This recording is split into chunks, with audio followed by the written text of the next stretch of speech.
Hi guys! I'm back in a new video and today I'm just gonna play with makeup. But I'm thinking of peachy colors on my eyes and on my lips. Kita niyo na naman ang paliparan. Sorry naman. This is Lip Essence by Misha. This is good for plumping the lips.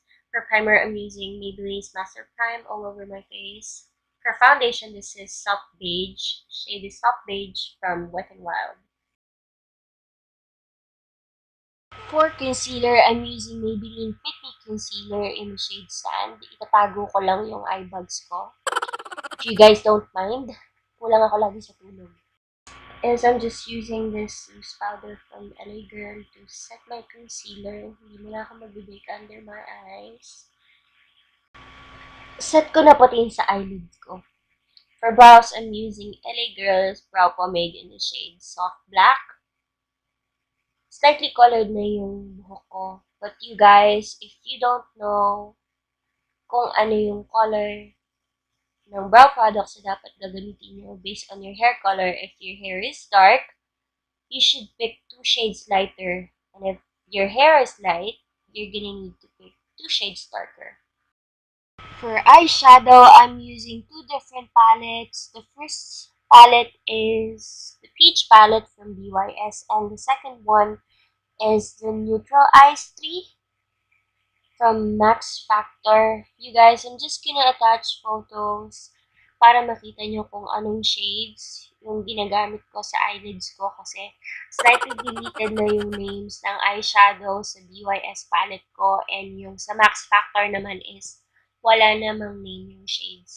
So, yeah, I'll let you guys watch me for a while on how I created the eye look.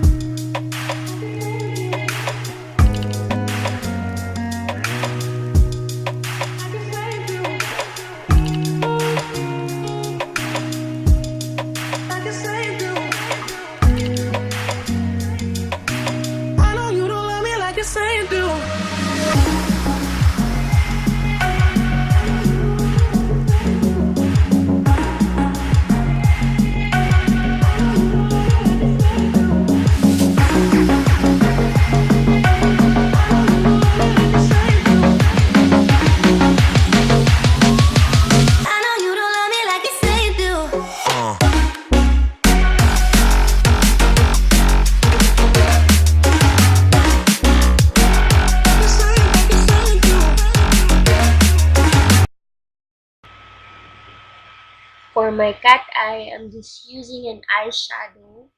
I have a childhood friend na nagsabi sa akin na hindi siya sanay gumawa ng cat eye using liquid eyeliner. Using an eyeshadow is much more easier. For my brows, I'm setting my eyebrows using 2 eyebrow products. The first one is from Passion 21 and the second one is a black mascara from Maybelline. I got this technique from Babaeng Marangal. Wow! It makes the eyebrows look more natural. And why not? Babaeng Marangal is so pretty. And I love her, of course.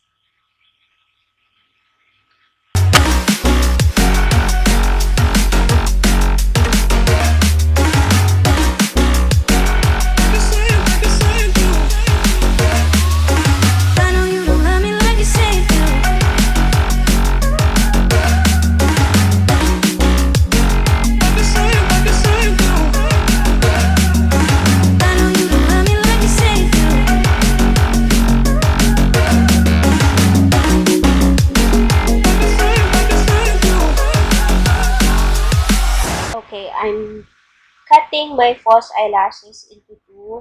You guys, ideal to para dun sa mga girls na gustong mag-try na gumamit ng false eyelashes pero hindi nyo alam kung paano. Napakadali lang nito ilagay and it gives you that cat eye effect without using an eyeliner.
Finally, for the lips, I'm using ColourPop's Ultra Blotted Lip in the shade Party Wave.